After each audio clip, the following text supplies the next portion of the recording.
online. Welcome to another episode of the Big Blue Tent podcast. Come in, get comfortable. All are welcome here. The views from Gups and Aiden are strictly for entertainment purposes and should not be mistaken for facts. 30 seconds until round 1. Shut up and sit down.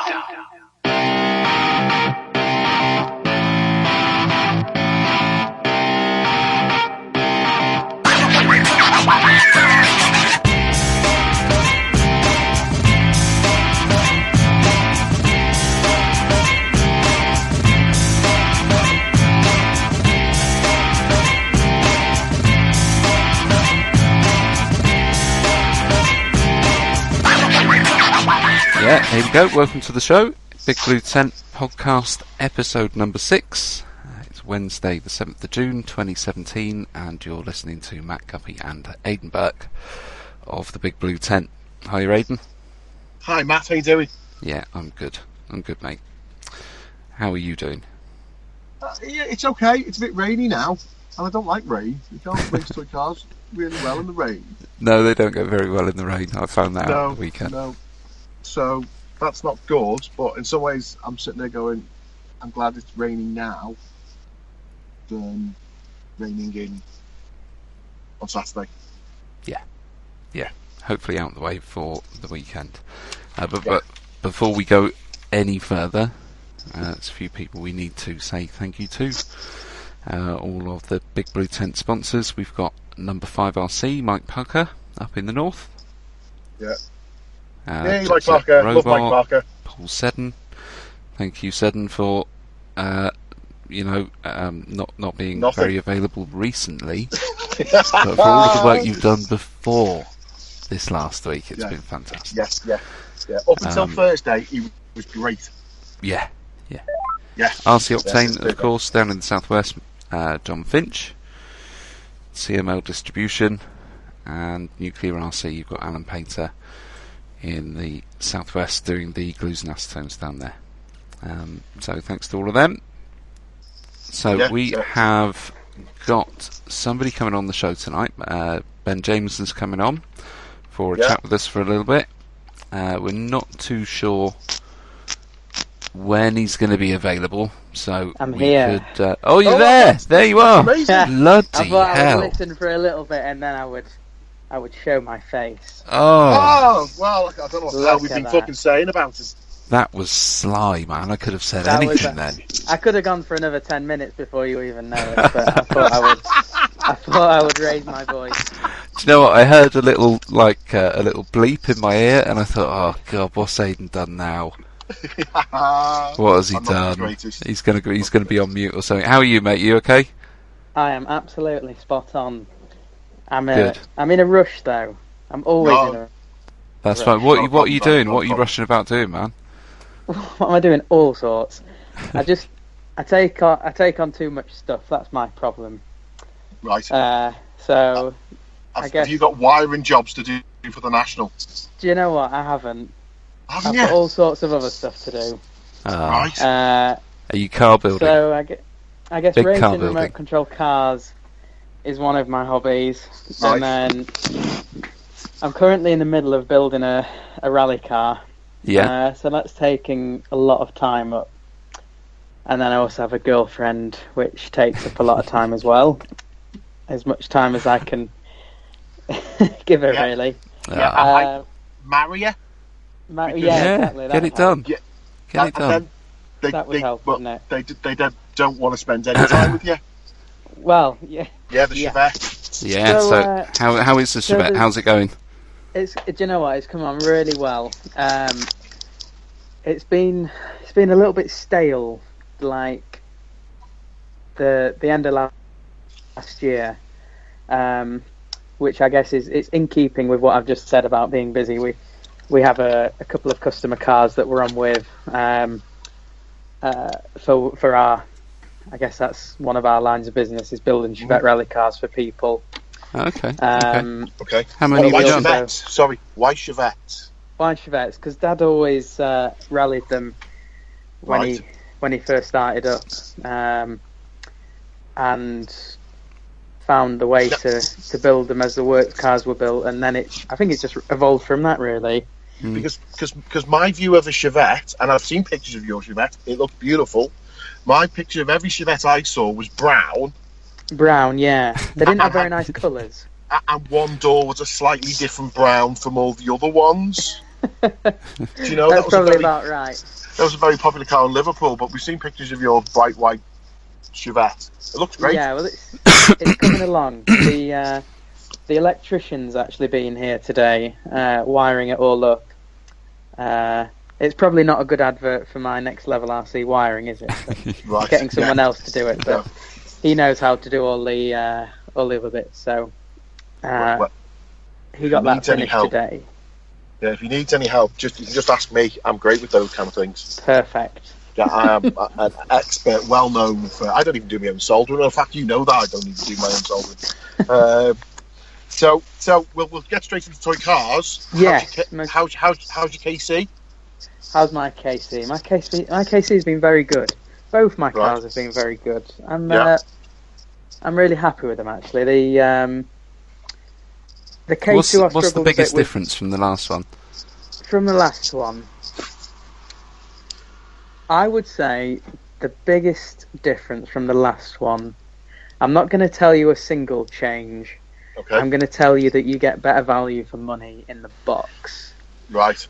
Which is something that Trish has worked quite hard to achieve. He wanted to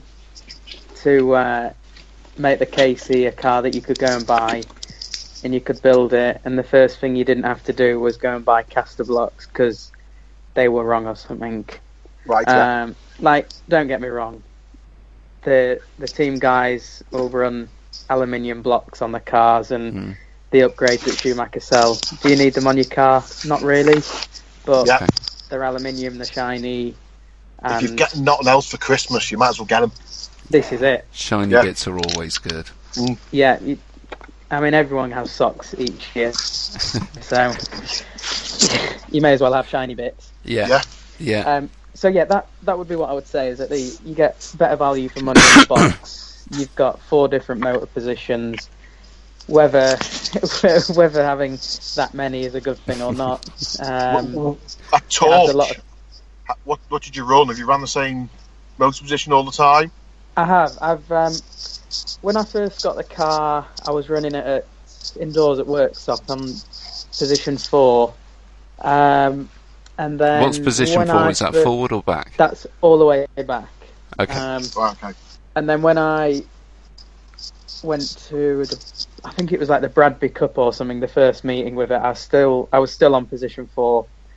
But I wasn't quite on the pace, not far off, but there was room for improvement. So I've actually ended up on position 3 with the shocks on the back of the car, which seems pretty good. I've run it. Where have I run it? I've run it at Southport. I've run it at Broxtowe. Oh yeah, you turned up, didn't you? Did some laps. I did. How many laps did you do? Hang on, didn't we see you race it at Robin Hood at Opel? And Robin Hood. Robin Hood Opel. I ran the car in position 4, I think, with the shocks on the front. But since then, since the Opel, I've been running position 3 with the shocks on the back. And it's been very good. I've been happy with it. Do you think that's because you've not been places where the grip's been as high, or I don't know? Has it been wet? Have you been taking it out when the conditions haven't been spot on for it, or because I know most of us down here we chuck the shocks on the back if it's slippery or if it's wet. Yeah, I find the car with the shocks on the front quite difficult to drive, for me anyway. Okay. There's plenty of people you see run them on the front with no problems at all, but maybe it's the way I drive, I don't know. But I just find with them on the back, I can really lean on it. I'm sure there'll be places I take it to where they'll end up on the front again, but for where I've been so far, it's been pretty good. Yeah. Okay. Yeah, so I still probably haven't answered your question of what's the biggest difference from the old car. Well, the motor goes the other way compared to the old car. Oh, hang on. Direction. No. Maybe I didn't explain the question. What's the biggest difference in performance compared to the other car? Yeah, maybe that's what. Yeah. Biggest difference in performance. Is it quicker? You looked rapid at Robin Hood. You were flying. You were smashing that thing round. And we spoke to Damien Whittle last week, and he said the more he kind of pushed you on the mic at Broxtowe, the almost the harder you kind of drove the car. And he talked about an overtaking move that you did, or a move where you caught the other guy up. And I don't know. Well, how are you finding it to drive compared to the other one? Is it easier? Is it just easier just to nail it round a corner? Or I would have said the way that my car is built it makes it pretty similar to the old car. Right. Okay. I was actually speaking to someone the other day about we're actually in a time with 10th scale off-road now where the gains are very minimal, if that makes sense. Yeah. We ran the B4 up till 2009, and then the X6 arrived, and that was a step forward. And then the Centro came after that, along with and then the Schumacher SV, and that was a big step. And you kind of thought, you can't really go any quicker than that. And then the KF arrived with motor forward and the TM2, and that was a huge, step forward as far as corner speed and how quick you can actually go around the track when the grip's there. But I would have said we've reached a point now where you can't buy a car that is just going to give you a second a lap. So for Schumacher to improve on the KF2, have you driven a B6? Have I driven a B6? I have actually, yeah. And it felt all right, along with lots of other cars on the market, which they're all good.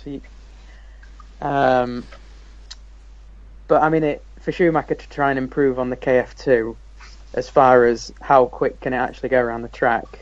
It was already very quick anyway, so now you for sort the of people that minimal... I knew, or I suppose the club level guys that I knew that drove them said, Gary in the Big Blue Tent, he used to really push his around the track. He was very, very good. He won our Big Blue Tent competition a couple of years back with his KF. But he said to drive the car quickly, you had to be pushing it as hard as you could to get the most out of it. Okay. And he sort of said that for him, anyway, I suppose maybe it hit, you're 2 laps up on our slot. So us saying he felt like he had to push it is probably you going, oh my God, what are you doing? Well, there's times when I drive around and think, God, I'm being aggressive, and try my best to drive a bit smoother, and then the lap time just arrives, just from changing the way that you drive it round. Okay. I guess my answer would be I'm always driving as quick as I can. You're I'm always hustling trying all to the time. Always trying to push it as quick as I can. And have you felt like that with any of the other? Because I know you've driven other brands of cars before Schumacher.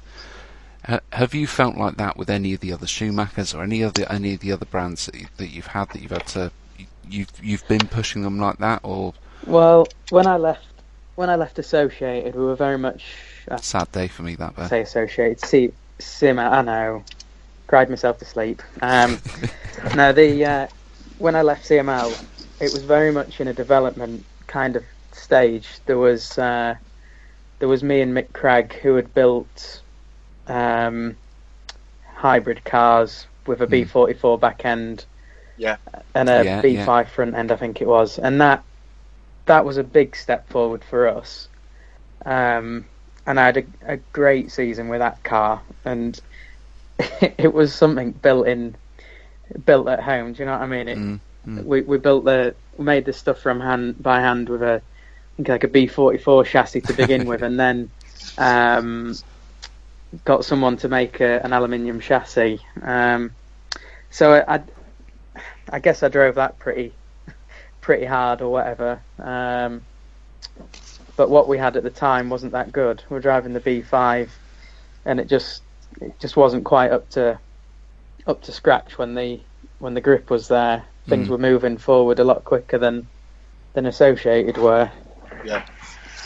I think quite a lot of us felt like that with the B5M, and I think that's why the Red Workshop guys did so well with the World's gearbox and the laydowns and things like that. It did transform the car. I'll tell you a little secret here. Well, it's not a secret anymore. When we were actually doing the hybrid car and looking for a way to catch the competition up, we made the hybrid cars, and then I was trying to think of a way that we could utilise the B5M and make it better, and lay down gearboxes hadn't actually arrived at this point. And did the YZ2 not have a lay down, or was that not out by then? This wasn't out by then. Okay. So I actually drew up and drew on paper a lay down gearbox and mocked up some stuff on the bench with diff gears and idler gears and all that kind of stuff, which moved the motor right forward. Yeah.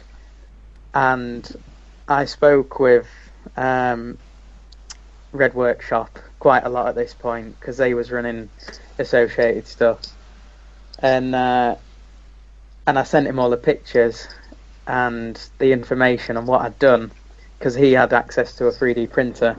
Yeah. And he said, would you mind if I made one?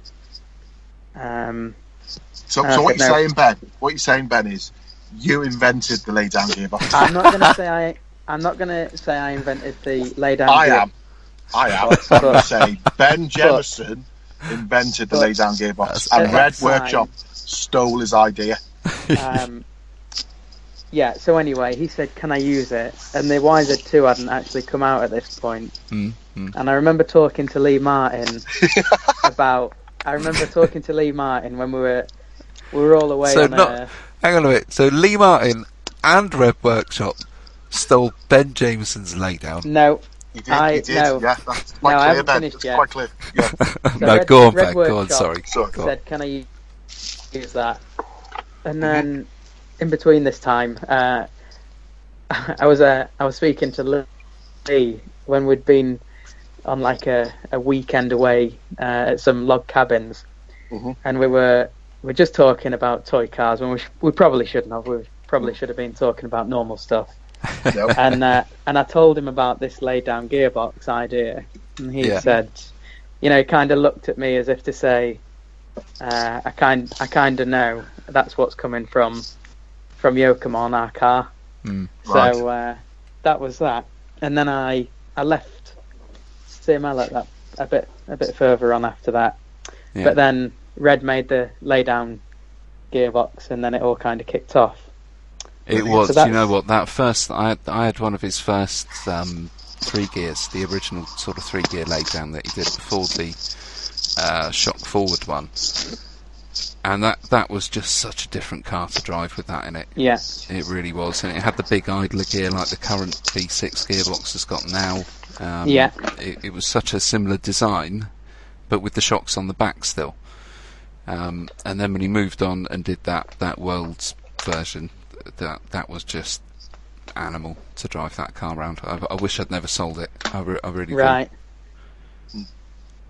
So you left CML, but you kept running the Reedy Electrics. I did. Yeah. That all happened just after I left CML. A guy called Rick Howart, who I knew well from going to the Reedy race and that kind of thing. He actually emailed me and said, "I'm sorry to see you've left CML and joined Schumacher.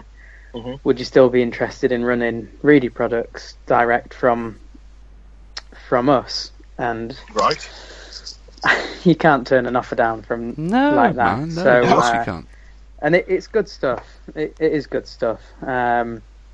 So that's How are you how finding that the came 510? about. Really good. Yeah, it's really nice actually. Do you know what? I'm not one for changing loads of stuff on my speedos. Yeah. I don't get involved with all the. Like, I'd maybe put a little bit of timing on it, but I don't change anything else. Probably because I'd forget about it and then it'd be rubbish to the next place I take Right. it. Yeah. So I'm one of them people that sets the endpoints on the throttle and brake and a bit of drag brake or whatever, and then maybe some timing here and there just to get a bit more top end somewhere. But that's all I kind of mess about with.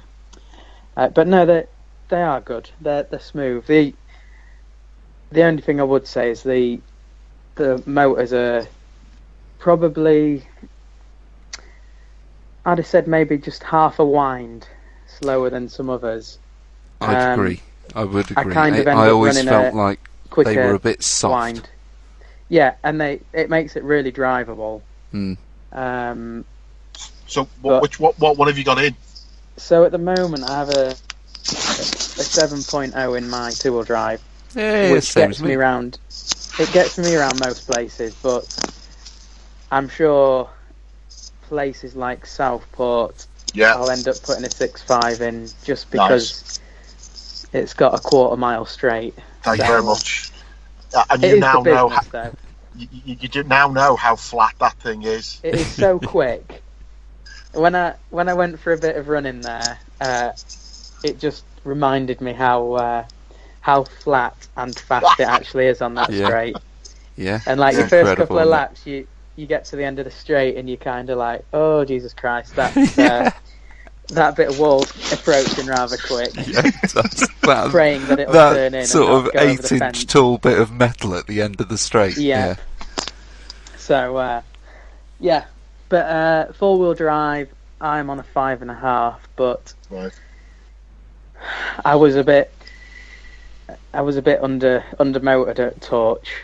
I'd have probably been better with probably a 4.5 or something like that, but I didn't have one with me. So I ended up putting some timing on the motor and the speedo just to bring it up to speed. But the problem I find when you start doing that is you kind of lose the drivability when you start putting a load of timing on the motor and the speedo. It makes it a bit more difficult to drive on the infield. Oh, okay. So if I can, Why is that? I think it's just because of how it alters the way the power comes in. When you start putting top end timing on it, feels like you pin it out of a corner and then you just get like a huge burst of power, which makes it quite difficult to drive. Whereas if you've got a motor that's quite linear, you can sort of pull it out of the corner a bit better and know that it'll do the same thing every time. Okay. Well, Yeah, I think you'll find Guppy's got the biggest smile on his face ever, as that's what he's been telling me for the past 6-7 months. Oh, good. Yeah. I'm going to have to be really rude at this point. No worries, mate, no worries. But if you'd have me back on again, I could talk for hours. Mate, anytime you are free on a Wednesday, you come on and you can chat to us. No worries. Cool. Brilliant. Thanks, Ben. Thanks for your time. No, you're very welcome. Cheers, Thanks, mate. buddy. Bye now. It's been an absolute pleasure. Take care, bud. Cheers, mate. Bye now. Bye. Wow. He's ace. Well, he is ace. We knew that anyway, but, you know... Well, the problem is how long was he on the phone for? I don't know, 20 minutes? No, how long was he on the phone before we knew he was on the phone? I don't know. I mean, how much has he heard? So He just seemed to appear out of nowhere. I'm not Yeah. sure. I'm not sure I can handle that. Is he here now? yeah, possibly. I'm gonna be looking around constantly just to see if he's appeared somewhere. Yeah, the sort of the F1 WhatsApp group. He's just immediately going, "Oh my god, you know, Aiden really does love Lee, and Guppy loves Craggy. Craggy move. He knows where you live, or something like that." Oh no, that was really good though. I enjoyed that, and obviously it was a bit short, but we will definitely have to get him back on for another chat. I've got plenty of things I need to ask Ben about his Reedy things and his Schumacher, whatever, but his Reedy stuff, that was great. Yeah, that's brilliant. Okay, so, well done. What have you been up to then, mate? Because obviously we have jumped straight into Chatting to Ben. To Ben. Well, what I did at the weekend is I attended the BRCA Northwest Regional at South Lakes. Okay. That's what I did. Okay. How was that? It was okay. It went relatively well. It's an early start for us. I had to leave at 5 o'clock in the morning. Got there nice and handy. A few showers on the way up. The fact we completely missed it. Hang on. You left at 5 o'clock in the morning to go and race on grass. Yeah, that's what I did. Clearly, that's because that's the time Tommy. We put the time back. Tommy's first text was, "You can be at mine for 4:30." Do you know, I was just going to say, I was going to interrupt you then, but I thought no. I completely forgot about the Tommy factor. Yeah. On you having to leave. I'm sure Tommy probably didn't sleep for about 4 days leading up to the weekend. And he hadn't been racing the week before. So that he's even more excitable then. Yeah. So that was all right. Are you comfortable there? Yeah, I'm fine, mate. It sounds like you're wriggling about on the other end. Right, okay. What are you doing? I'm wriggling about on the other end. That's exactly what I was doing. There you go. So that was all right. South Lakes. I thought the track was. Well, let's be honest. When I first turned up, I thought, track's exactly the same as it is. It's grass. The grass did look really good. It looked like they spent a bit of time cutting it. But there was a lot of hairpins, and I thought, well, they're going to cut up through the day. We went straight out. I think just before we went out for practice, we had one practice at our regional. There was a shower, so we all went out on greens, and it was okay. You know, to be honest, I didn't do much to my car. I did ask Evo what should I do, and then completely ignored Evo. Yeah. So that's that. What did he tell you to do that you ignored? Shocks on the back. Yeah. Ball diff. Okay. Everything you else ran shocks on the front with a gear diff? Yeah. Well done. And when I took my gear diff apart when I got home, then the oil was black. Like black tar. Yeah. So perhaps that's why it was a bit loose at the back. So first 2 rounds went okay. It was all right. It's difficult for us boys. You know, we just turn up to grass once a year, and it's just different. I thought the video looked really good from what I saw. I mean, I saw the I think there was an A final video posted on Facebook. Yeah, Kev Hodgkinson. Yeah. I think he followed Evo around for most. So first 2 rounds went okay. Third round was really good for me. Good score. And then fourth round, I turned up thinking, I'll be great, I'll just do that again. And it was like driving on ice. So that when we, it was just ridiculous. Yeah. We had, well, I'll tell you how bad it was. I was racing, I was with John Inglesfield. And I think he had a half decent first round. And he's like a South Lakes boy. and then the second round he broke it, and then the third round is transmit. You know when you're queuing up to get on the rostrum, and your transmitter starts beeping. Yes. He Yes, had I that, do. and then a minute when race started, 1 minute, and then it started beeping faster. Oh. So we got about a lap and a half in before that just stopped. But then in the fourth round, he lapped me. Do you know what I mean? It just shows he was unbelievable. I was just crap. I did give the South Lakes boys a bit of abuse. Good. Because if you look at some of their scores, some of them had like 12, 17, and then when it dried and the grip came up, 48, 36. Mm. There was quite a few. There was certainly Chris Cherry, Stu Jones. Another Northern Stew. Maybe you could be a BRCA rep at some point. He is our BRCA rep. He is our BRCA rep. In fact, if we talk about end of season finals, we can get him on. I think he's sat at his computer. Might be able to get him on. I think what we should do, if we get your regional rep on, we should get our regional rep on at the same time. Maybe we should try and get all of the regional reps on at the same time. Do you think we should turn up to the next regional rep meeting? I think we should. I don't think we'll be allowed in. I don't think we'll pull that thing. So, fourth round, final. So I qualified for top of the D. Mm-hmm. Got a cleanish start. Realised the car still was very squiffy. And thought, well, I can't do this for 5 minutes. So I just slowed down and backed everyone up, as Evo clearly does. And then they just caused carnage behind me. And then I drove off. But I was slower. So they all kind of caught me up again. Yeah. So I just backed them all up again. And then they caused carnage amongst themselves. And I drove off. And then with about a minute to go, it's really good. Very clear on the results if you look. Someone does catch me up. Well, 2 cars catch me up. And the first car number 2, the first corner he catches me up, think, well, I best take this line a bit tight and make sure there's no gaps for it. And he just punted me in the side, and I just rolled over and he drove off. Nice. I was not impressed, to say the least. I know who he is, and only because Who was it? No, because he's a young person.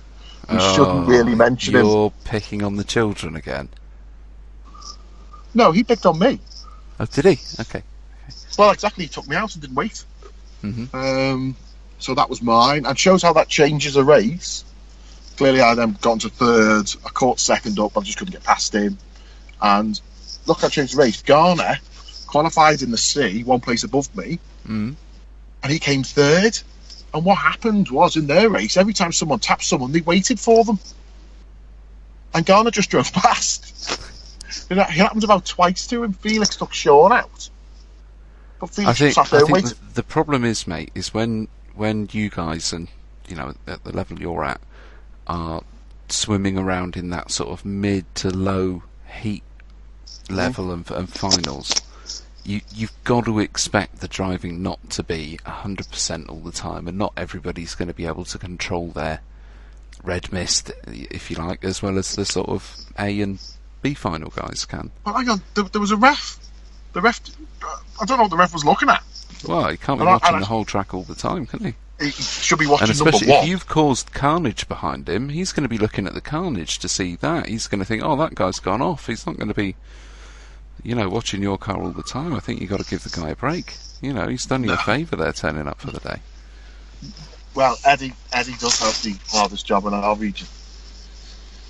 And he does do a great job. But I thought I should get special treatment, basically. Because I also ref. So I should be treated like God, and I wasn't.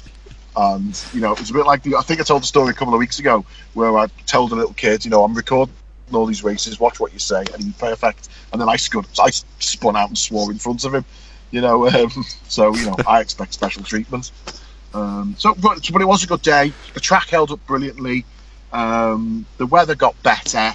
The food was ace. Everyone had a great time. I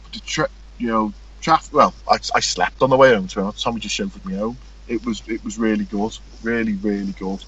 But again, I think we've spoken about this. I'm not going to learn anything because I'm not going back for another year. Well, You know, there you go. I'm not, and the car wasn't even that dirty.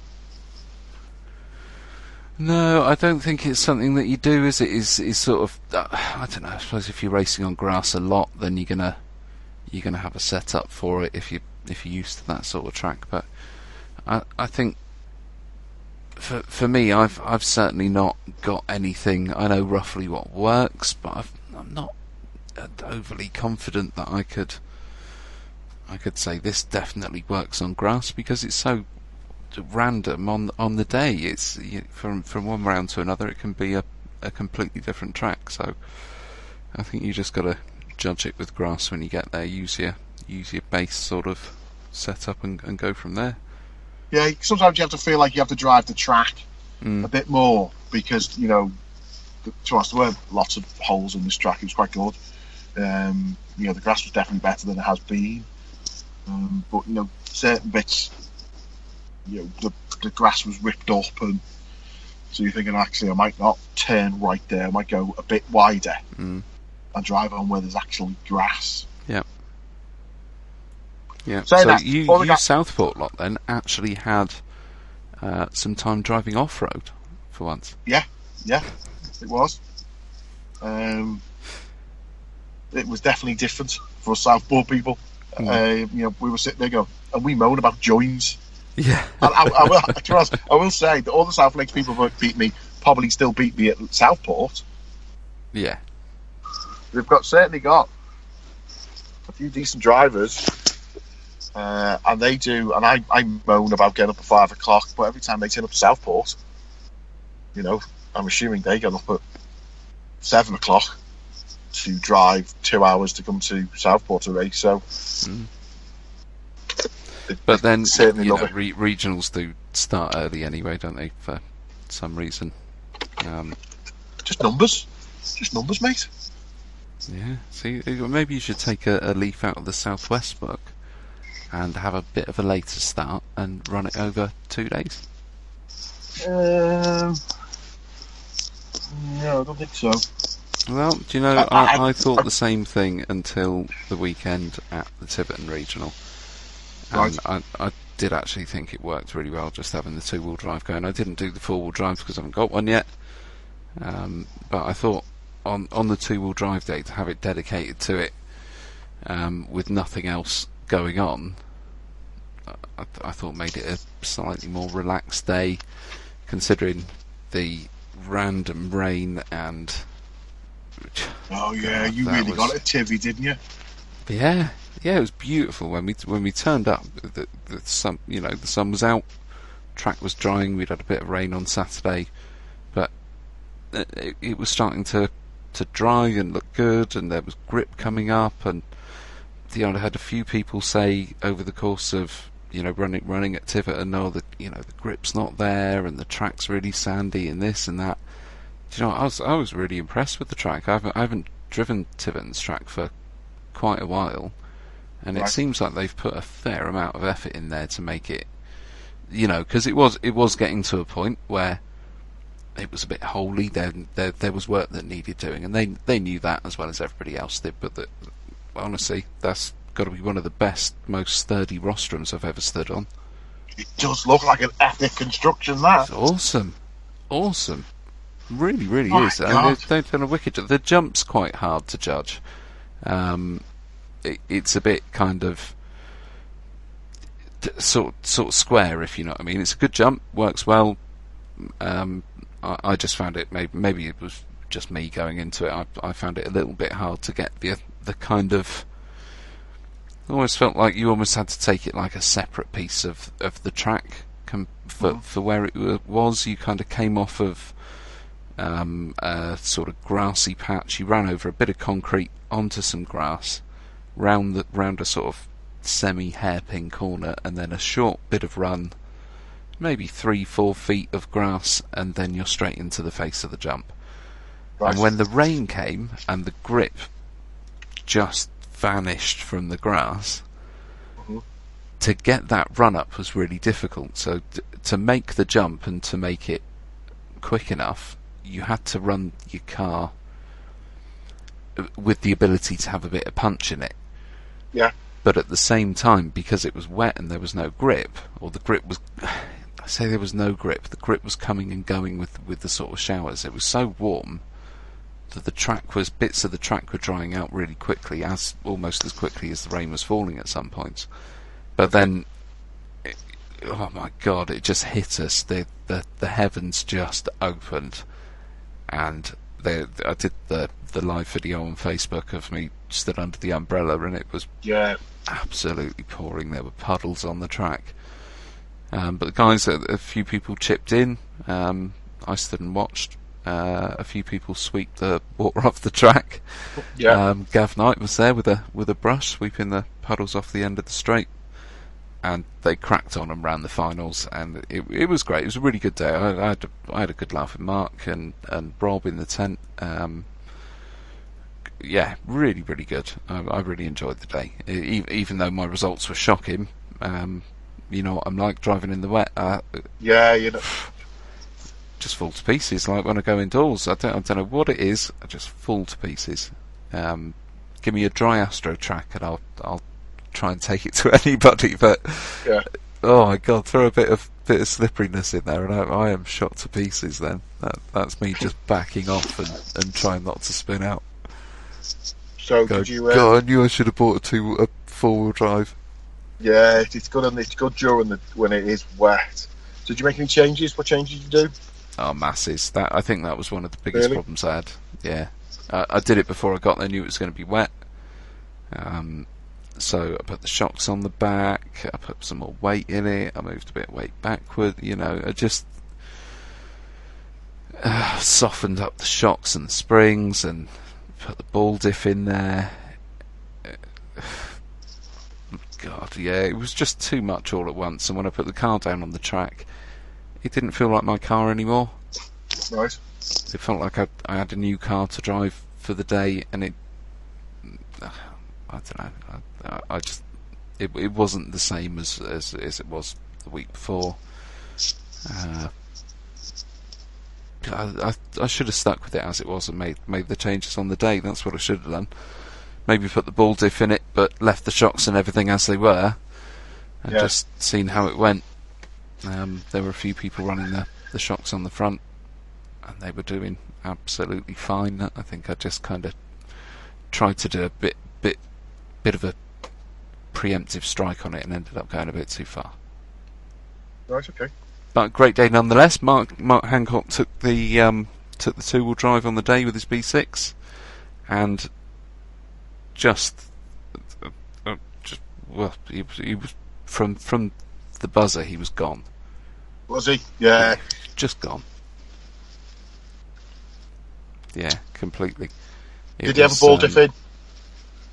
Was he running a D? Kind of swapping between the two. Right, okay. And it was... Yeah, it worked for him. He TQ'd, and it worked really well. He just absolutely smashed it. Walked away from everybody in the finals. It was really, really slippery. It was super, super, super wet. But he handled it really well. And yeah, just walked away with it. I think lap times were quite similar between Mark and the other guys out there. You know, Paul Penny was out there. He was flying around in the PR. I think they were very similar. I think the difference there was, you know, Paul was starting a bit further back in the pack. Probably would have been a bit of a better race if he was a bit further forward from the buzzer. But yeah, Mark's car was flying, and he just had it. You know, he had the track. He said himself he was really enjoying it. He really enjoyed the layout. It worked for him. So yeah, great day. But that was it for me at the weekend, mate. It's been raining, and other than that, it's just been prepping stuff, really. When's your next regional, or what is your next regional? Oh God, it's Upel comes up before our next regional. Oh really? Oh great, go to Bendick. Yeah. Well, that's probably less than a month away then, is it? It is less than a month away, mate. Jeez. Let's So sort you've that out. got it on the 1st and 2nd of July, isn't it? The Mendip one Oh, looking forward to that. that weekend. That'll be So good. you're talking 3 weekends, and the following weekend we're there. Oh, Gaz is coming as well. He is, yeah, booked in, paid up, which is good. Be nice to see him down there. I think he likes the Mendip track anyway. He's had some good results down there. I think he just likes sharing a bed with me. Who wouldn't? Yeah, And, that's right. talking about sharing beds and hotel rooms and things, the Okay. one thing I did want to ask Ben Jameson about was right. his bathroom routine when he stays away at events with people. I mean, I've heard a few Okay. things. He's got a bit of a weird routine going on. Right. So, Jamo, if you could enlighten us on that on Facebook, that'd be awesome. Yeah, why he seems to take a long time in the shower. Yeah. Okay. Clearly he's a very lovely man. He probably takes a lot of time doing his hair and washing and stuff. But it'd be great. It would be great to know what that routine is, so we can all look as beautiful as Jamo does. Yeah, it does. Always well turned out. Always well turned out. So, yeah, I'll tell you what, actually, the one thing that I did have different on the car was I was running when I ran at Mendip the week before, I was running the MIP drive shafts and their roller puck system. Oh, yeah, okay. And it was just... the car was solid. I could feel everything it was doing. And I changed that because I went to my ball diff. The pucks don't fit in the outdrive, so I had to go back to my standard ones. Now, they felt instantly when I put them back in, I could feel that they felt a lot more loose than the MIP ones. Obviously, one set's brand new, one set's quite old. But the difference on the track, thinking about it, is when you come into brake, when you put the brake on, it was jolting, not a lot, it was just a little bit, and sometimes when you put the throttle on, it would just jolt a little bit, and it didn't quite feel as solid. I don't know. I've put them back in now, with the last of my little orange number 1 puck thingies on them.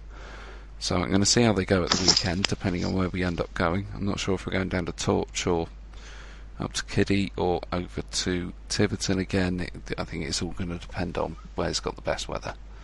Okay. But we'll see. So, have you got somebody else that you can tune us into? Did you say tonight? Yeah, can do. Yeah, I did. Let's see if I can go get this fella. I'll have some views. Okay. And here he is, Stu Jones. Hey, How you doing? Hello. How you doing, Hi, Good Stu? evening. Not too bad. How are you two doing this evening? Yeah, not too bad, buddy. We've had a good night so far. Yeah, we've. That's all right. My ears have been burning, so. Well, we did mention South Lakes a bit. I think I was quite positive. For anyone who doesn't know, Stu Jones is our Northwest Regional rep. He organises all the regionals in the Northwest, has done for a few good years. Numbers are as high as they've ever been. I'm sure he'll enjoy your moan about the reffing and your final. Oh, yeah. I think his was the least of the problems, but never mind. Yeah, Well, he's just made it the biggest. Yeah, I did. Well, I would imagine when I listen back and then we'll be having a chat about it, I would have thought. Yeah, good. I'll be the only ref to give myself a penalty at Southport. Yeah. No, You know what happens when you bring a section of the BRCA into disrepute now, don't you, Aidan? Yeah. Yeah. I love the BRCA. Good. I do love the BRCA. They do a lot of good stuff. They do a lot of good stuff. And And I tell Stu you what, Jones is proof. Stu Jones is proof. There's probably many that would say otherwise to that statement, but yeah, we'll go along with it. Yeah, we will. I tell you what, Stu Jones has got the new Lossy 22.4. Yes, because I know your love of lossies. Oh, Both of you. I've come on to a Yokomo driver and an AE driver, so yeah, I expect to get torn a new one, Well, how is but it? not on grass. how I was it like on it. the grass? They are clearly meant, not meant for Astro tracks, so they've got to be good somewhere. Well, I was driving my X Factory Cube last year and decided to get modern. So with the X Factory UK, I could drive a Lossy, so that's what I went for. Yeah. And yeah, loving it, absolutely loving it. Sunday was a bit of a fluke. I went sixth in round. For me, that's like unheard of. Nice. I normally like 66. So yeah, I was really happy with it. So you're normally about the same level as me and Aidan then? I'm normally around the cusp of Aiden. That's how I balance my day. If I'm just in front of Aiden, I know I'm having a good day. If I'm behind him, then yeah, I'm having a bad day. Yeah, okay, yeah. That's kind of how I judge it at Uber as well. Yeah, I think everyone's got their own people that they do that with at meetings. Yeah, definitely. I think that's how you judge yourself a lot of the time, isn't it? Rather than on your sort of points or where you are overall or anything like that. It's, have I beaten that guy? And then when you're consistently beating them, you kind of move on to the next one, don't you? You kind of set your target to the next one who's beating you all the time, and you try and beat them, and you keep moving your target up, or at least that's what I do anyway. Yeah, especially club level. I think that does help. Like especially when you first start in, you've got them little stepping stones of like, oh, I've beaten them this week. Oh, yeah, continually beating them. Oh, like I know Ian Joyner at South Lakes. For many of us, he's the one that you're trying to keep a lap behind, or if you can stay on the same lap, then you're having a good day. Yeah. So yeah. I think the jump between me and Ian Joyner is a bit too much. So once you've beaten me, who is the next? Who's in between me and Ian Joyner? I don't know. There's quite a lot of people in the region that you think like consistently kick my ass that you want to try to beat. So come on, who is your bogeyman? My bogeyman at the moment is probably Paul Westwell, because we're driving both TLR cars. Okay, yeah. So you're looking somebody who's got the same car. Maybe on a good week you can just sneak ahead in one round and then might get your ass handed to you in the rest. It's annoyingly got better, hasn't he? Yeah, this is like for me. This is like when Martin Owen has a bad round. Like a really bad round, like he breaks his car after the second lap. And you're smiling and thinking. I walk off going, I heard you there. I'll take that. Yeah. That's perfect, it's perfect. So you're enjoying your 22, it's all good, you're happy. Definitely. You came from, as you said, an X6S, was it? Yeah, I had the X6S, the cubed, the squared, the original squared. Basically, all I drove for 5 years was 6 years as X Factory cars. Nice. Yeah. Because then, wanted to give something new a go, new challenge. So you must have liked the team and the way they ran that and the way the car ran to have stuck with them for that long. Because I know you've got the diehard guys like myself to a certain extent. I'm never going to drive anything but an AE buggy. I just wouldn't do it. Aidan is pretty solid with his Yokomo stuff, and you've got the guys that will stick with the brand constantly, and you've got guys that chop and change around every year. But what was it that made you stick with X Factory for that long? It was just that it wasn't a massive company. That you joined a team and there was only a handful of cars. There was me and Chris Cherry at South Lakes at one point who had the cars, and that was it. You'd occasionally see one at a regional. Okay. But it was, last year I know for a fact that I think I was the only one that was actually running them. Right. Yeah, in the Northwest they weren't. It was literally you and Chris. Yeah. I know Joyner had one at one point, Right. but obviously, and then moved on. But like, it was really Did you mainly not- me and Chris. Did you not find that difficult with sort of support and parts and stuff like that at the track, though? Not really, because like 95% of it was based on a B4. Like especially all the front end, Yeah. you know, rear CVDs, the axles are different, and obviously the gearbox cases and stuff are different. Yeah. But if you break one of them at a race meeting, then I don't think you should be on track. But, Tipsy broke his gearbox. I don't know how did he do that. It was like he had taken a Dremel cutter disc to it Yeah. and just sliced half his gearbox off.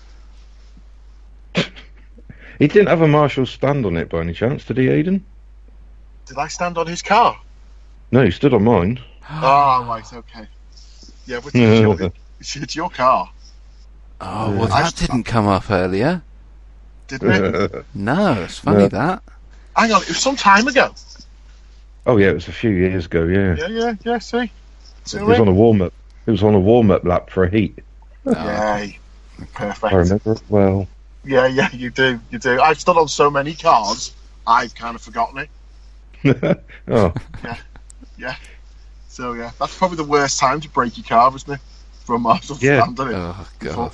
Before the race starts. Probably at a regional. Yeah. yeah, and it's the regional rep car. Yeah. Was that at Southport? Yeah, Yeah, see, it's all coming back to me now. Was that the year that Stu said, "Yeah, it's all right. I'll ref this one from now." Yeah, that was it. You know. yeah. Suddenly, I took more of an interest in reffing. Yeah. Yeah. The most penalised ref in history. Well, you know, grateful for anybody who steps up and helps do that job. Yeah. without a doubt. And it does get easier. Once you give the first person your penalty, the second and third are quite easy. Yeah, You know, really. You know, once you've told one person, I'm sorry, this is what's now going to happen, it's okay. Yeah. I haven't got a problem with it. But it We does had, take we had Colin Kirkham do it for us. Has stood up on that rostrum in the rain. I gave him my umbrella in the end because he was just soaking. And he did a great job doing the reffing for the weekend. you But wouldn't you have argue got Colin, to though, hand would you? it to everybody that goes and puts them together because they are a massive pain in the arse. You know, I think they're the outdoor events where, and you know, aside from nationals where things are pretty sort of strict and straight down, you've got your regionals which they've got the rules there, and I think that makes people a little bit more, I don't know, maybe a bit more aggressive, maybe a bit more uptight, and I think it shows in the driving sometimes, and maybe some of the attitudes, some things that would normally people would let go, wouldn't think anything of if it was a club day, all of a sudden become a sort of massive issue on a regional day, don't they? Yeah. Oh yes. Yeah, it would be. Yeah, at South Lakes there was something near the end where, again, on a club day you'd probably let it go. But this is the regional, this is the comp. It was quite clear, so you know, we just put it right. Yeah. Do you know? I don't know. Stu has to go give the people the bad news, but we're just trying to make it as fair as we can for everyone. Yeah. And in some cases, it has helped clear some rules up when stuff happens that isn't very clear cut in the rule book. Because obviously you can't have the rule book to cover all aspects what we've had to cover. So some of them have come up, like the 5-day rule before a regional now, and other bits and pieces. You know, it's one of them where we can't, you know, imagine every scenario and write a rule for it. So there has been some instances that we've had to then go, oh crap, what do we do? And go to the section head, Paul Worsley, and have a bit of a chat and go from there, really. Do you find he's quite easy to get hold of on if you've got a regional going? I mean, from my experience of Paul, he knows what's going on. Yeah, and there was an instance at Bury the other year, and it was literally halfway through the finals. I'm ringing him saying, "Look, this has happened in this set of finals. You know, somebody's just noticed on the last one, but all these have run to the same thing. We've got a major issue." He goes, "Not if it's all been run to the same, you know." And 9 times out of 10, I don't have to ring him on a Sunday evening when I get home from a regional, but there's always that once, maybe twice, that I've had to go, "Look, this has happened today." Yeah. Giving you a pre-warning that either somebody's going to be making a complaint, or, you know, how am I best to do this? Because, you know, like everybody who's a regional rep, or, you know, like Aiden's, like I had the same thing running rep Mendip. Southport, you know, we're all doing it for free. We're all trying to get the best out of the day and do as best we can, and, you know, unfortunately sometimes it doesn't go people's way with a decision, and sometimes it does. Yeah, without a doubt. You got to take the rough with the smooth, though, and I think with you know, doing what you do with the regionals, doing what I've done when I ran Mendip, what Aiden does with the Southport club, when it's bad, it seems really bad, and it seems like you're having a pretty shitty time of it. But when it's good, when you have a good regional, when you have a good race meeting, and everybody goes home smiling, it's an awesome thing, isn't it? To kind of walk away from that going, yeah, nice. That was a wicked day. Yeah, like 9 times out of 10, you come away and like, yeah, that was a good one. And then I judge it on if by Monday morning when I wake up, I haven't got 101 messages from 3 different people saying about, well, why did this happen? Why did that happen? And all the rest of it.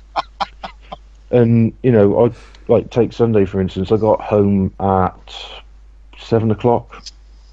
By 20 past and 7:30 when the results going up. I'm thinking, well, my ass has just hit the sofa and only my tea. Your points can wait 2-3 days, to be honest. What is the most things. menial thing? Because I know you deal with the guys in the northwest, and I've raced up there with those. I know what they're like. What is long enough? What's the really isn't long most enough. pointless thing somebody's done and complained about? Oh, where they are in the heats. That's the biggest one that you have. And I'm sorry to say, but Steve Idden is the biggest one last year. And I did embarrass him slightly on Sunday in the finals when I was lining the cars up, but I did it on purpose. Right. Because it's not just him himself, but obviously when you're doing heat listings, like especially at the first one where I had to do it, it's all off the F grades from the previous year, or the stand-ins. If somebody who, you know, on a good day is like mid-table, and then they have a bad regional, and then they're in the bottom final, then the next regional comes along, you do it by the stand-ins, and it's, well, why am I down this low? Well, it's because of this, mate. Oh, right, okay. And I think that's the biggest one, and then what's the other one? Well, to be honest, I think I was a pain in the arse there's on been that. so many. Yeah. Just trying to think, you know, people would moan that we didn't have a penalty line at Southport, even though we wouldn't give us like that. So a penalty line, it's all good. Yeah, I think any issues on Southwest, it runs like clockwork down here. We'll get Martin Owen on next week. Yeah, I think that would be good.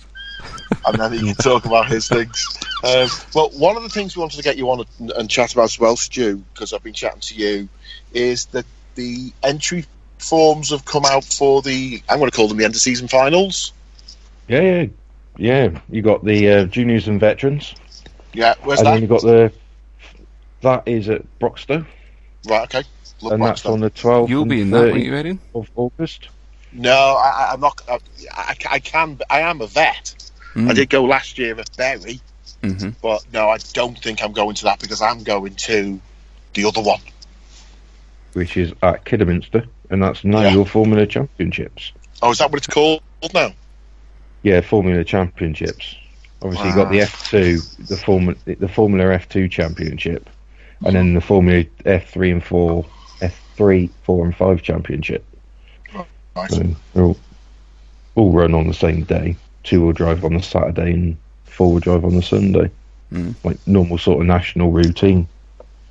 Yeah. Right. We're going to try and stoke up the rivalry in the regions. Yeah. Yeah. I think this is important. Well, you've upset the North East, so we'll go. I apologise to them. You didn't say that earlier. You said bollocks to the North East. That's what you said. I hate all the Geordies, and that's why I'm not going to Teesside. So there we go. I hate Geordies and Mackems. We would have, the rest of the Big Blue Tent were all set to go to Teesside because we wanted to do the Upel Grass meeting.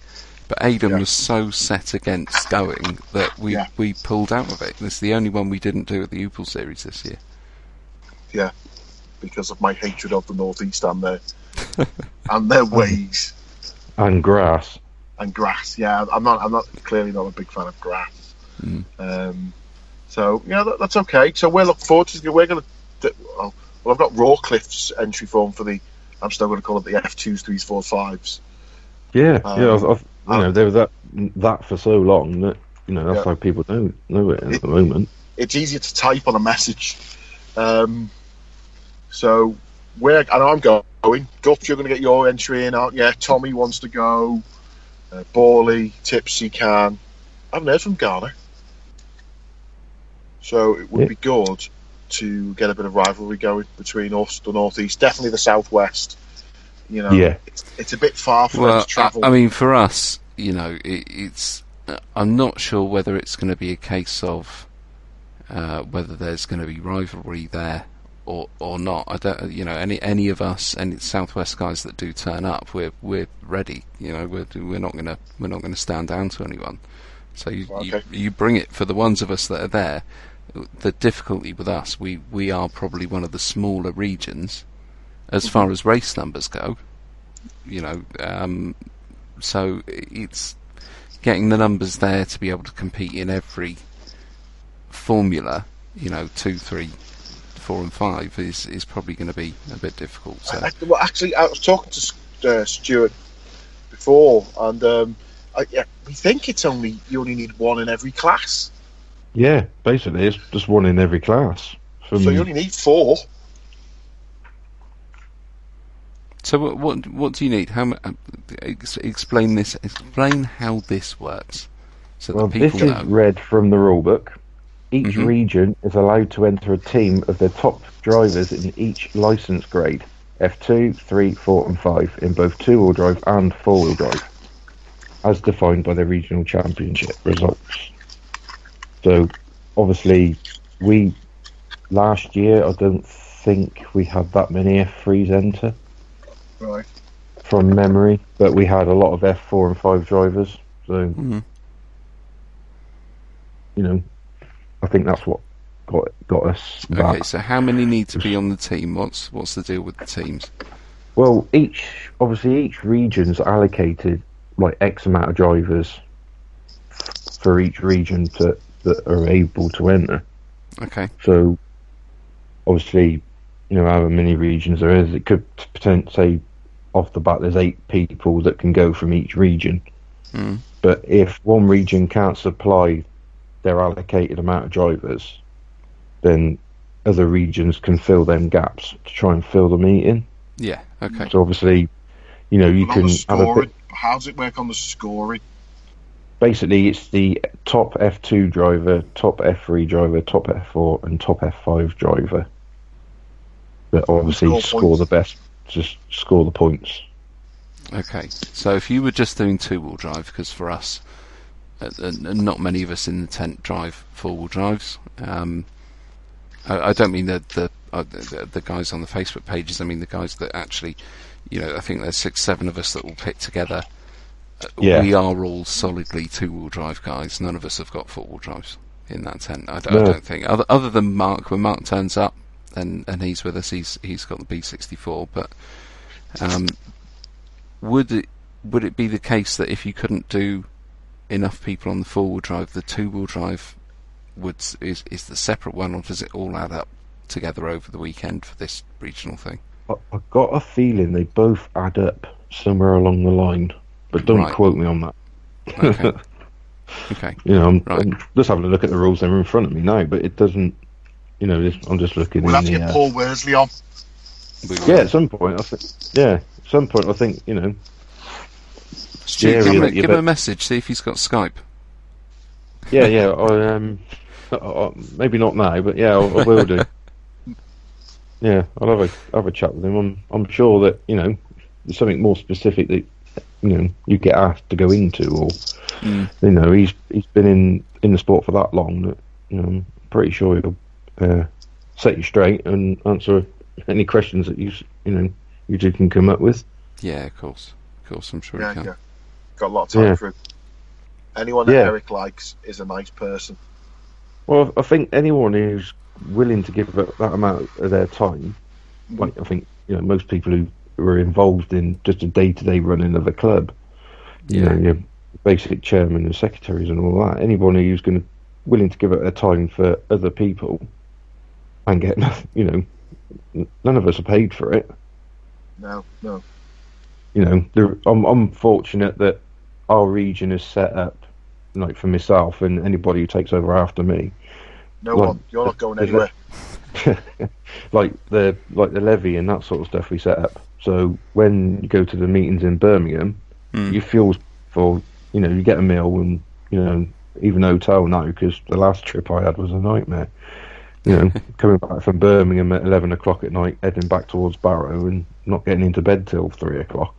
Yeah. Or Yeah. I think it was half past 3 because of the roadworks. It was mental. Yeah, I thought the 5-star Radisson SAS hotel that you booked in was a bit over the top. Yeah, well, yeah, some might say that, but when you're led there and you're getting your foot massage. No, That's another podcast. That's another podcast. Yeah, that's it. Well, yeah, we'll have we're gonna call this Confessions of a Regional Rep. Yeah. Oh no, you don't. There you go. No, you don't. We've done that, have we? We'll get them all on. We'll get them all on. Yeah, well, another section, another regional rep. Get somebody else on and see how they can cope with their band of merry men and women that they've got to deal with on a Sunday that get really angry over somebody's half a second or that little bit of a corner that they might have cut that nobody else saw but somebody did. Yeah. And that track looks a bit narrow and Yeah, that's my favourite. That's my favourite. Yeah. There's nothing better than somebody that turns up to a race meeting with a 3-metre stick to go around the track and check it's all regulation. Yeah. Well, obviously, because we're on grass and where we are, ours is led out on the Saturday afternoon. I stayed over on Saturday night to keep the kids off. Mm-hmm. And then, post a couple of pictures up. They think we'll wear it up on a tent, and then instantly it's, oh, that doesn't look wide enough. So then you think, that was me. You think, hang on a minute, it's, the 2.4 meters, whatever it is, the straight was actually, I think, 10 foot wide.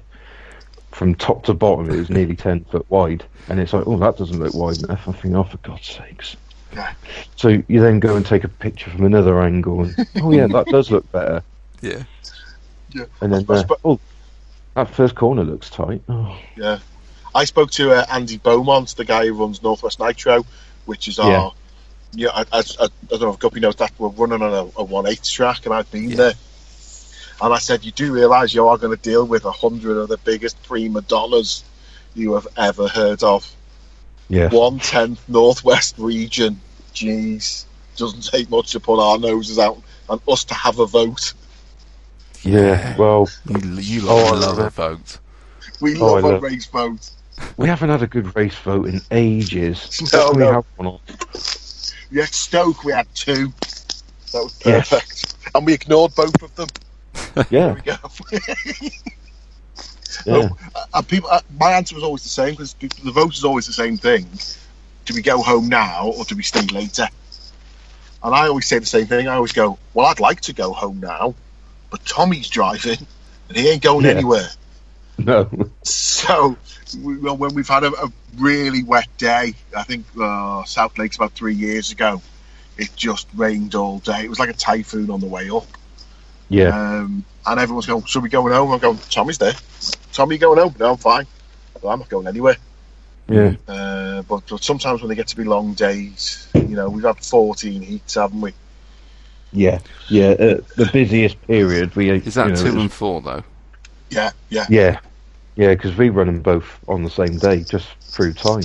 Because, especially us at the South Lakes, we can run 2 days, 2 separate days. Yeah. The 4-wheel drives, I think there was 24 booked in on Sunday. Yeah. And by the end of the day, there was 22. Yeah. One broke, and Dan wasn't going to run on his own in the C final, so then we're down to 20. So for us, we're only a small club. We haven't got running water or toilets on site, so everything's hired in. And separate weekends for it is not really a no-go at the moment, especially with like the 4-wheel drive outing. But it's not really worth. I don't even think it'd be really worth Southport running a 4-wheel drive regional based on 20 people and closing the rest of it. You'd have to have 2-wheel drive support, so then you're back regional numbers again. Yeah. So, just for some of the people who don't know Stuart, as well as being our regional rep, he's heavily involved, I'm going to say, in all the racing in the Lake District, in South Lakes and Barrow. Ulverston, Hawcote, whatever. It's in Barrow, as far as I'm concerned. I tell you what was good. I was thinking about booking a travel lodge the night before the Barrow Regional. I'll go for the Premier Inn. I wouldn't go to the travel lodge in Barrow. Well, why is that bad? Because they don't do breakfast. No, we'll survive with that. There'll be food there. No, there isn't. There's a vending machine. Pardon? But there is a Domino's. Whoa. There's no food at the Barrow. This is breaking news now, people. No, there's no food. Well, there certainly wasn't when I stayed there when I first moved up here. No, not the travel lodge at Barrow. Oh yeah, there's food at Barrow. I thought you were on about the travel lodge. No, I can get up, have a wash, get in the car, and eat me bacon butty at Barrow. That's all right. Will it be safe? Can I leave me car there? Is that all right? Is Tommy's car going to get broken? So we were thinking of doing that, but this is where my story started. And so, but I thought, well, is there somewhere else? We'll just stop on the way. It's not really for the drive. It's for the early start. Little Tommy will make me get up I'll have to be at Tommy's for 4 o'clock to go to Barrow. Why 4 o'clock? I don't get. Yeah, but when I went to Bury, I was at Rick Dewhurst's house at 6 o'clock. I only woke up at 5:30. Yeah, we've probably had an hour of this podcast on Tommy's time issues. So let's skirt over them. People will hear about them for the next 20 years. So it was that kind of thing. Even my missus says, you might as well book a hotel because you'll be clumping around the house at 3:30. So, but when I put the address and said, well, other places you could stay, it gave me Blackburn. Blackburn, oh God. Yeah, because as the crow flies, it's not that far away. No, it's only 12 miles from Blackpool. Across the water. You know what I mean? Yeah, across the water, but the motorway doesn't go that way. No, sadly not. No, it's go to Kendal and drive an hour further. Yeah, definitely. So well, to be honest, I've just seen some pictures. They've just put some pictures up of the Astro, and they've sort of marked out the straight. It looked really good. Yeah. Hopefully, it's 3 meters. Well, 2.4 meters wide. I'm sure it's 2.8. Eric was pointing this out when he was moaning at you. Yeah. It's perfectly fine because I did tell him you'd come over and moaned about him. So these are the guys that got all the free Astro. Well, yeah. They're doing well. Got to give them credit. They're doing well. They did have to pay money for it. Oh, okay. Well, these are the guys that got all the Astro recently for the grass track. Yes. Okay. They have the world supply of Astro. Excellent. So I was winding up about how they had to join it up. I said our guys would only race on it as if they glued it together, like Southport. And I had a message of Paul West. Well, of course, you know what I was like. I was just telling everyone, and all the Barrow, Ulverston, Hawcote people, and I've just had a message of Paul Westwell, who's gone, what the hell have you been telling people that I need to glue all this Astro together? And my response was, lols, I'm ace. I can just picture who he's been getting grief off. Yeah. And for how long he's going to get grief because of that. Yeah. Because the same people have come at me before, so yeah, as long as it's going on somebody else, lol. So it was really good, and I'm like, hang on, why would anyone say that to Paul Westwood? Because 95% of Southport is pinned down. Only the new stuff is, glued together. Yeah. And he's like, well, yeah, there we go. Crazies. What Northwest 110 off-road section, bunch of prima donnas. We all knew that. Yeah. There's some of us that will just get on and race. I'll turn up at, when we went to NNRC the other year, again, for some reason I got a fascination about staying over at racetracks in dodgy cars. But, I think there was me and Ian Joyner and Andy, sort the track out, and they're like, oh, well, that's not very joined together very well. I think, well, it's an off-road buggy. Oh. If it was supposed to be on flat ground and without a single bump in it, it would have a touring car shut on. No, you go to Southport. That's what you go to Southport. Yeah, but even Southport's got, the hidden lumps and bumps, and it's. We're gonna fall out. There's no hidden lumps and bumps in Southport. Well, the old back section causes its problems when it comes to. That's basically a straight. I don't see why anyone's got any issues with that. That's just basically a straight. Doesn't look very straight to me, but That's no, especially when I'm on my roof and I'm like, well, where did that come from? Why is my car going straight up in the air? Yeah, and then you just watch like Chris and like Tony go across the back section, like they're just floating across, and you're like, oh. I say that to everyone who starts at Southport, right? Just forget it. Well, do you come down and practice? Oh, I might do. Just do the back section over and over again. Yeah, you got to. Just do that. You've got to. Just it's essential. That is the rest of the track is very quick. There's lots of places to overtake. Obviously, if you hold a line, it's not as easy. But because it is so wide and so raceable, you can go wheel to wheel around the rest of it. You can lose such a massive amount of time if you don't know where to put your car in the back section up at Southport. Yeah, that's where I personally lose a lot of time, is the back section, because I'm so frightened.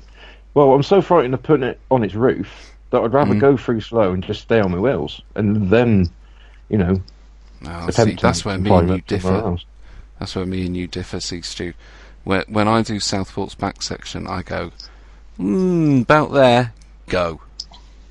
Yeah, that's what I do, and I generally come out the other side of it pretty okay, I just wish I had your luck. You don't need my luck, mate. You just need a B6. No, we'll beg to differ on that point. That's I only know. Yeah, because I only know one person, and that's Craig, who runs one at South Lakes. Yeah. I don't know anybody else at the moment running a B6. No. In fact, Inglesfield's moved from a B6 to a yoke. Yeah. Yeah. I mean, in the same respect as down here, I don't know anyone that races on grass. No, we are a rare breed. I'll give you that now. I think. Yeah. Well, we are the premier grass track in the northwest.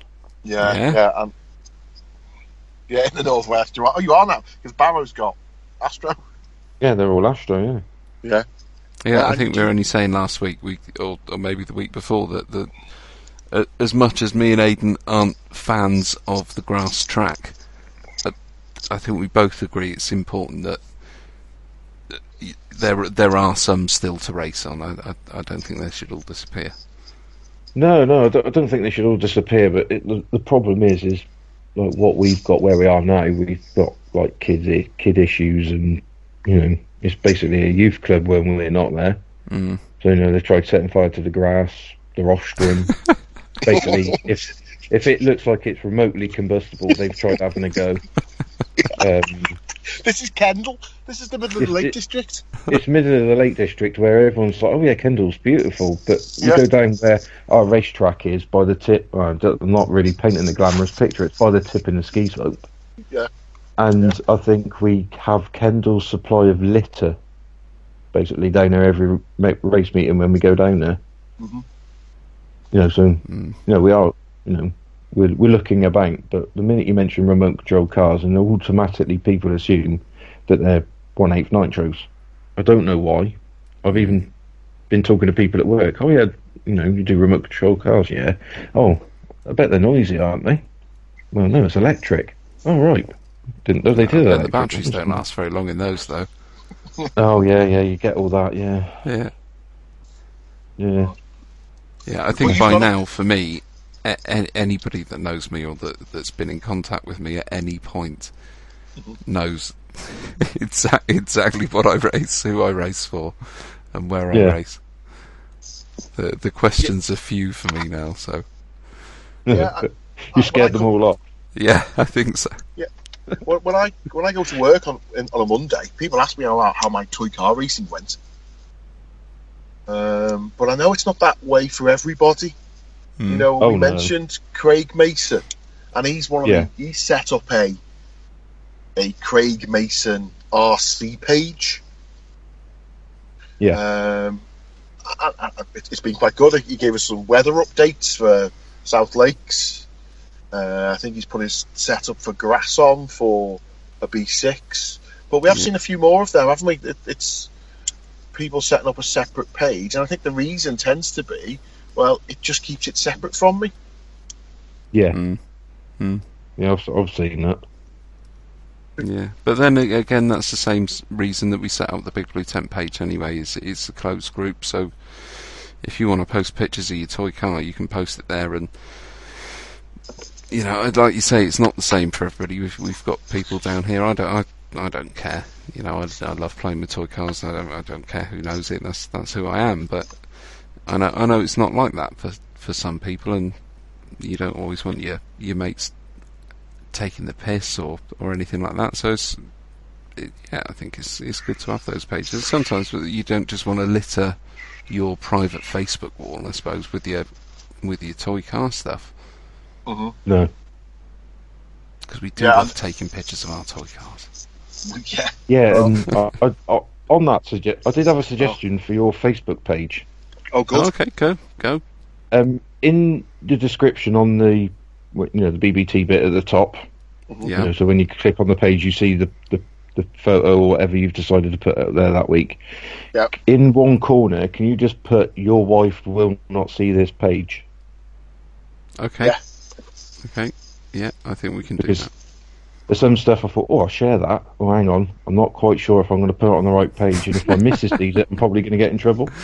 Okay, what we'll do on the page, we'll put "Your wife can see this page," and on the group, we'll put "Your wife can't see this page." You can tell people how much it cost here. Okay. Yes. Yeah. I was thinking of Aidan in this sense, but Well, my wife, my wife listens to these podcasts basically to see where I disappear to for 2 hours every Wednesday. So she knows everything. I don't mine does as well.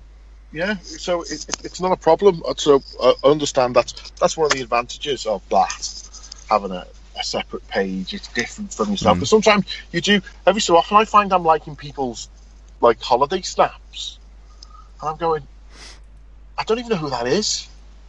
Because either they're not wearing a X Factory T-shirt, or they're not holding a touring car.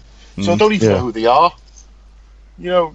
Or some people have a picture of their car, and they'll post lots of things, and then they'll post a picture of themselves, and you go, "Oh, I didn't realise that." Oh, it's okay. Or sorry, and the one I always talk about is every so often I go, "Haven't they got an attractive wife?" Do you know what I mean? You must see some pictures. I'm not being funny. Clearly, I'm a beautiful man, but you sit there and you see other people's pictures and go, "Why? Well, he's done well, hasn't he?" Punching above his weight. Yeah, yeah, he's done well. Oh, I tell you what we could do. Now is last week, and I know Stu does listen to the show. Is we did our talent competition for talent drink. Oh look, here's Yeah. me opening a bottle of talent drink. So what I did, I said is, it was a bit complicated. If you like our post, if you like their page, we'll put those two lists together, and we'll randomly pick a name because Dan from Talent Drinks has very kindly sent us a case to send off to someone. Oh, hang on a minute. Is this the draw? Yeah. Because I thought, I tell you what, yeah, this is the draw, and because I put a list of names down of all the people who did everything they were supposed to do, and a few others. Okay, so I just thought I could ask. Yeah, so I can ask Stu to randomly pick a number, and that's the person who's won. Between 1 and... Oh, yeah, that's a good point. Hang on, I'll have to count them. Okay, hang on. Oh, God. Good prep, Hayden. This is Good prep there, mate. Okay, well hang thought on. out, this. Okay, this is getting edited out. Wait, no, it's not. We don't edit most things out. Let me go. Okay, between 1 and 23. 1 and 23. So yes, so let's have a bit of a drum roll. You say that, and then this person has won a 12 bottles of talent drink. Oh, right, I just realised what. That was the drum roll. Thank you very much. I think he's right. Oh, we'll go for number 14. Number 14. Ooh. Hang on a sec. 14. Okay, right. Oh, hang on. This is not good. The winner of the first BBT competition, right? Go on. Is Stephen Ball. Shut up, is it? It's Stephen Ball. Right, we can't have that. That's not going to look good. No, Bawley's not winning that. Sorry, Bawley. No, Bawley's not. Oh, hang on. Joe Bawley said he doesn't listen to the end of it. So if we get to wrap up in a bit, you'll never know.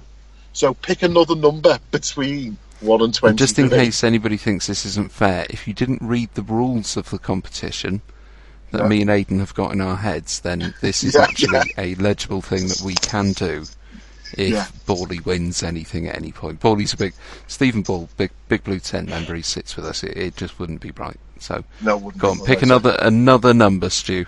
Not 14. We'll go for 7. 7. Oh, okay. Well, yeah, this is fine. The winner is Steve Bolton. Oh, congratulations, Steve. Well done, Steve Bolton. Well done, Steve. I don't know where Steve is from or anything like that, but I'm sure Aidan will either post or arrange to meet you at a track somewhere. And Southport. Well, yeah, if you can get to Southport, awesome. Then you can pick up your crate of talent drinks. And thank you very much for liking and sharing things and doing supporting us and supporting talent drinks. Yeah, cheers. In fact, I've got a bottle here. I'm going to drink it now as I get thirsty. Here we go. This is not a Diet Coke moment. No. Oh, I'm never going to. So who was it against? Steve who? Steve Bolton. Steve Bolton. Okay, Kendall. Well done. Yeah, Wendell's. Yeah, South Lake man guy. Well done. Next time he's come to Southport, let us know. And I'll bring it. In fact, I'll take it up to Southport now and put it all in the fridge. Yeah, So good idea. 12 cold bottles. I think he's doing the regional. So. Okay, so we'll be there in a couple of weeks' time anyway. So I'll book Southport Regional booking it open. Not really exciting. Darts are on the list. We haven't spoken about darts for about 10 minutes. Same as Bury with the spikes and mini spikes and darts and. Yeah, so I assume everyone will be running on darts, unless you're going to use it as some sort of national practice. Yeah. Because we're still on spikes for the national. Yeah, I did see that. Yeah, well, we didn't get them. We didn't get enough time to practice really on them. No, they came out quite late, didn't they? Yeah, did you run them at Bury? Yes, I run them on my 22 on the lay down configuration at Bury. Right. And yeah, I was very happy with it at Bury on darts. And Yeah, I think they'll be all right as long as if it's dry. One set will probably last me and you all day, yeah, I witnessed people in the higher heats. You could see them drop off because where I was stood marshalling, you could see them where they were going down to one straight, and they were going okay for like 2 or 3 like heats, and then the 4th heat you could see, they've gone. And then watching in the final, you could see where people have chucked a new pair on, where you like keeping an eye on what other people were up to. Yeah. Okay. So yeah, like me personally, I went through 2 sets. I used 1 set for practice heat 1, round 1, round 2. I had a bad 3rd round anyway, so I just then put a new set on for the 4th round and final. But I know that if I go to Southport, that they'll do practice in round 1. Yeah, probably. Then, I'm going to have a little stockpile of darts knocking about, but, with Ulverston going Astro, at some point I'm sure I'll use them up there. Yeah, and for practice, you'll get loads of use out of them. I mean, I've put loads of battery packs through a set of darts and still had a bit of life left in them when I've tried them up at Mendip and been up there for an entire day, and just run battery pack after battery pack through them. For practice, they're awesome. They will last for ages, but they do lose that competitive edge a bit early. Yeah. Did you find them to keep consistent? For practice, yeah, without a doubt.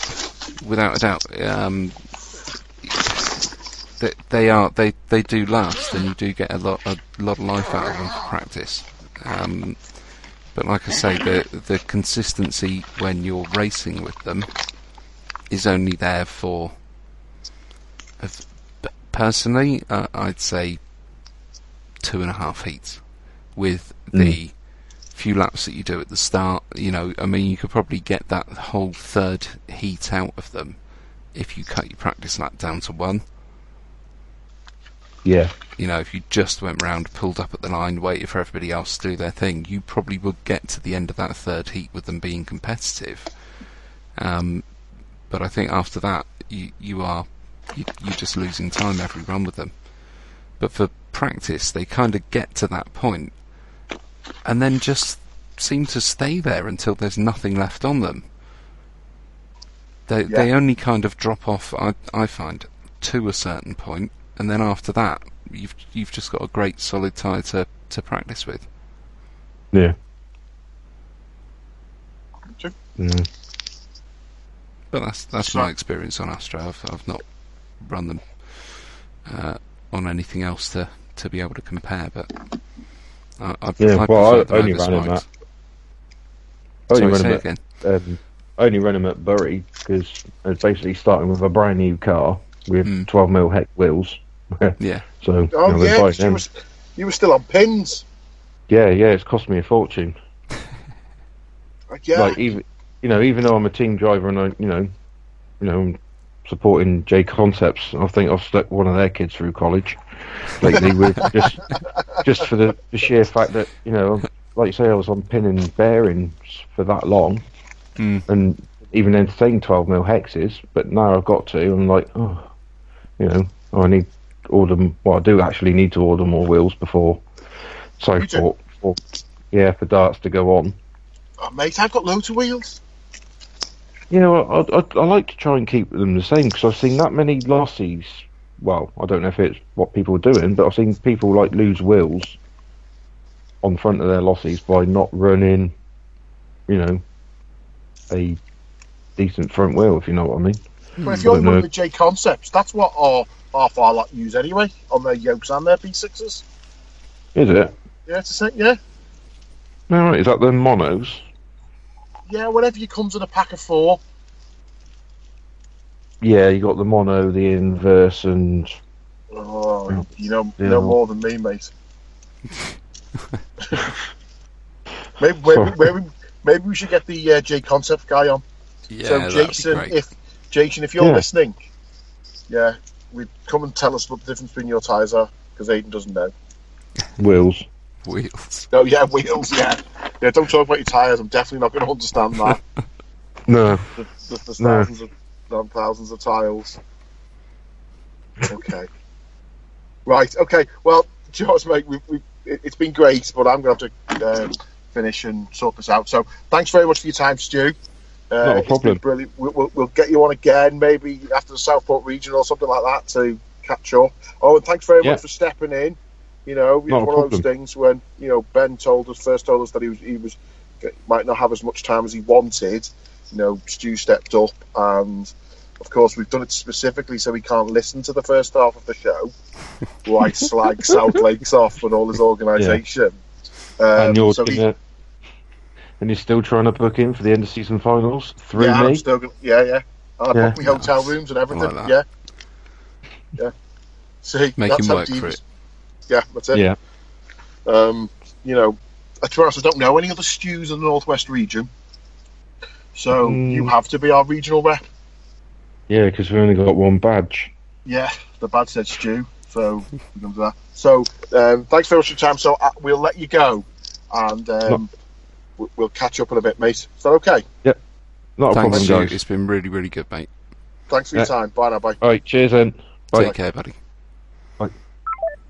Well, I think we've got rid of Stu now. Well, he's a nice fella. Yeah, he's really good. He works really hard for our region. He is great. Our numbers have never been higher. Barry got their end of season final last year. We've got a national this year. That's down to our regional reps voted, and he's done a lot of work and he's done a lot of prep. He hasn't just turned up and said, we should go to Southport, we should go to Bury. He's spent his time, and he is in Barrow. And Barrow's 2 hours from me, 2.5 hours from me, and he's then got to go to Birmingham for those meetings. So he has done really well. He's really well. Stu Jones, he's a lovely fella, and Ben was really good at the start of the podcast. Yeah, without a doubt, mate.